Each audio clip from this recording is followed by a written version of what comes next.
Joining us right now is Congressman Marsha Blackburn. Good to see you, Congresswoman. Thanks so much for joining us. Yes, sure. Is it worse, in your opinion, that we're not talking about the issues, or that the Republican Party seems to be splitting up yet again? How do you see this race right now? This is how I see it. First of all, his comments are indefensible. Secondly, you have to look at the fact this is a binary choice. We now have Donald Trump or Hillary Clinton. And even though I don't agree with everything he says, I certainly do not support what Hillary Clinton has done or will do. And Maria, your panel just laid out what people out here in the real world are talking about: national security, jobs and economic security, the burden of the debt on our children and grandchildren, and looking at retirement security.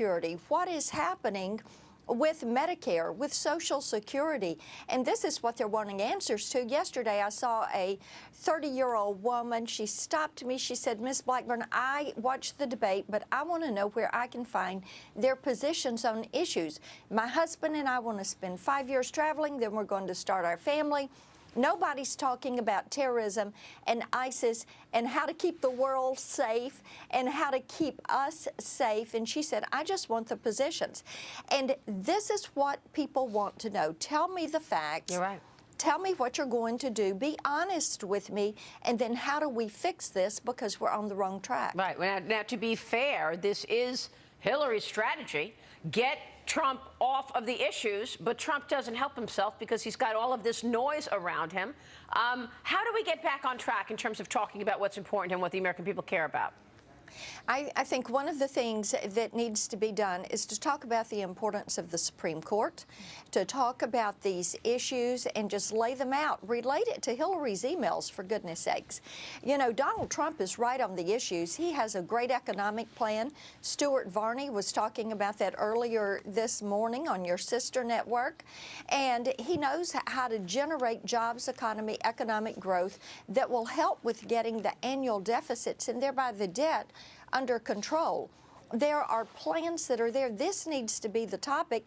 And then talk about what Hillary has said in those emails. She wants open borders. She wants open trade. She admits you can't vet Syrian refugees. She wants nationalized health care, socialized medicine, which will be an enormous burden and will stymie economic growth and increase the debt. Plus, her campaign team admits William Jefferson Clinton's sex life is a problem, and they admit that Hillary is a liar. Right. Let's talk about what is in those emails. Morgan. Thank you. Congressman, we have almost a circular firing squad right now in the Republican Party, where people are going after each other, the never-Trumpers versus the Trump supporters. You have been a consistent voice in the Republican Party for many years. I have a theory, and I want to know what you think about it, whether Trump wins or loses, that the women of the Republican Party, especially women like you, need to step up in more leadership positions to turn this party around. So I hope you consider doing that. But what can we do? What can the Republican Party do to heal ourselves?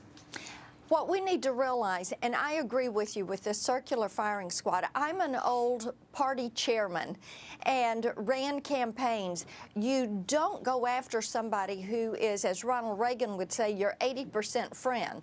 What you do is stand with them. And it is not helpful to have this kind of drama going on. What you need to do is say we have a binary choice, and then you need to talk about these issues where Donald Trump is right, and I think you are spot on with this. It is time to say we have to protect our children and grandchildren and think bigger than just a re-election. You know, I want to protect the country. Congresswoman, it's Dagan McDowell. So you're arguing for people to vote on the issues. You vote on the issues, not the noise, if you will, around Donald Trump.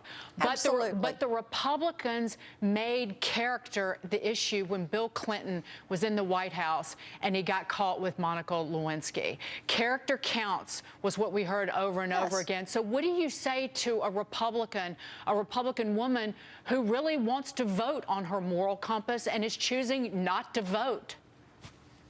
I think you have to look at it from, and Tony Perkins said this, and I think it is so correct. I do not share Donald Trump's values in total. What I do share is his concerns. and the concerns outweigh that. What is going to happen to our country? What is it going to look like in 10 years? What will the impact of the Supreme Court and the federal bench be on our nation's future? What kind of impact will economic growth have? How will reining in federal agencies affect the way we can build our business and bring manufacturing back to the United States?